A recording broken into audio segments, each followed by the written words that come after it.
गया है, वदन्ति तत्तत्त्वविदः तत्त्वं यज् ज्ञानम् अद्वयम् ब्रह्मेति परमात्मेति भगवान इति शब्द है। तो ब्रह्म इति का मतलब क्या होता है? भगवान का वो रूप या वो स्वरूप जो के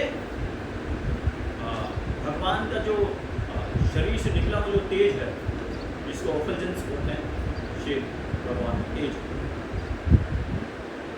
ये जो तेज है जो सब जगह फैला हुआ है निराकार के रूप, ठीक है ना, भगवान जिसको कहते हैं ब्रह्म इति, ये भी भगवान है, लेकिन वास्तव में असली भगवान नहीं है। अंडरस्टैंड?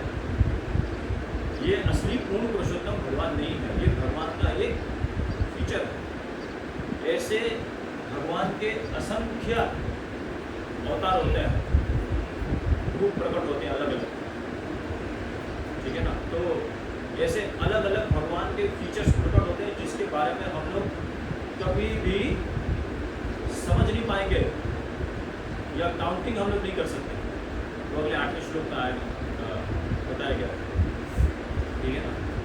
ब्रह्मा जी स्वयं संकर्षण का उदाहरण है। तो यहाँ पर जो निराकार ब्रह्म है, भगवान के शरीर से निकली हुई जो कांति है, जो तेज है, उसको निराकार ब्रह्म कहा है। लेकिन वो अल्टीमेट भगवान नहीं है। भगवान है भी, क्योंकि भगवान से निकल भी उसको भगवान का दर्जा दिया जाता है, भगवान का फीचर एक बताया गया, लेकिन फिर भी पूर्ण पुरुषोत्तम भगवान नहीं है। फिर आगे बात आती है परमात्मेति। परमात्मेति का मतलब होता है कि जो घट घट में रचा बसा हुआ हो, एक एक अणु के अंदर, एक एक कण के अंदर जो मौजूद रहता है। जैसे हम बोलते हैं ना कि भाई भगवान सर्वव्यापी है, हर जगह रचा बसा है ना। तो सर्वव्यापी का मतलब होता है कि जो घट घट में रचा बसा हुआ हो,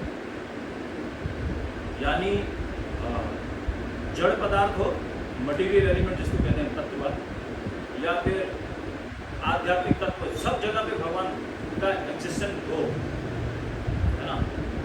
ये हर जगह जो मौजूद रहता हो, खासकर आध्यात्मिक जगत की अगर हम बात करेंगे तो वहाँ परमात्मा नहीं है। अंडरस्टैंड? खासकर गोलोक वृंदावन का, वहाँ परमात्मा का जो तत्व है वहाँ पर नहीं पाया जाता। वहाँ पे साक्षात श्री कृष्ण भगवान, उनके ग्वाल बाल, उनकी सखियाँ, उनके सखा, गोपी और उनके सारे परिवारगण, ये सब वहाँ पर मौजूद है, क्योंकि वहाँ साक्षात भगवान है। तो परमात्मा की आवश्यकता ही नहीं। भगवत धाम, समझ रहे? परमात्मा की आवश्यकता इस संसार में पड़ती है। हाँ, इसको क्षीर दीक्षाई विष्णु के नाम से जानते हैं भक्त, ठीक है ना। उसी को ही परमात्मा के रूप में जाना जाता है, ठीक है। तो परमात्मा की जो आवश्यकता है वो भौतिक संसार में पड़ती है। तो ये मटेरियल वर्ल्ड को पूरा जो प्राइमरी जो क्रिएशन होती है, ठीक है ना, रचना जब होती है तो उस प्राइमरी क्रिएशन के अंदर प्रमुख क्रिएशन जिसको बोलते हैं रचना, तो उस समय में ये 3 पुरुष अवतार प्रकट होते हैं। महाविष्णु, जिसको कारण उच्छय विष्णु कहते हैं, जो कारण सागर में शयन करते हैं, और उन्हीं से ही एक और स्वरूप प्रकट होते हैं जिसको कहते हैं गर्भ उदुक्षय विष्णु, जो गर्भ सागर में शयन करते हैं। उदुक्षय का मतलब होता है कि शयन करना, सागर के ऊपर शयन करना, है ना। ये गर्भ उदुक्षय विष्णु जो है वो इस भौतिक संसार के अंदर मौजूद है, ठीक है। उसको ब्रह्मा वैकुंठ के नाम से भी जाना जाता है।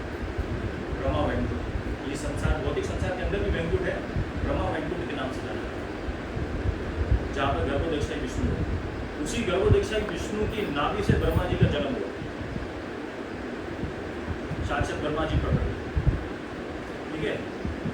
और फिर उसी गर्भोदक्षाई विष्णु से क्षीर उदक्षाई विष्णु प्रकट होते हैं, जो के क्षीर का मतलब होता है कि दूध, उदक्षाई मतलब दूध के समंदर में जो लेटे हुए, वो क्षीरोदक्षाई विष्णु जो है हर जगह घट घट में, एक एक कण में, एक एक अणु के अंदर, हर एलिमेंट के अंदर, हमारे शरीर के अंदर, हमारे वस्त्रों के अंदर, हर जगह पर मौजूद रहते हैं, उसको कहते हैं परमात्मा, है ना। तो जो परमात्मावादी है, जो ब्रह्म को मानते हैं, वो वास्तव में विष्णु के स्वरूप को अनुभव नहीं कर पाते। वो बोलते हैं कि परमात्मा ही सर्वस्व है, वही सबसे बड़ा है, वह जगह रचा बसा है।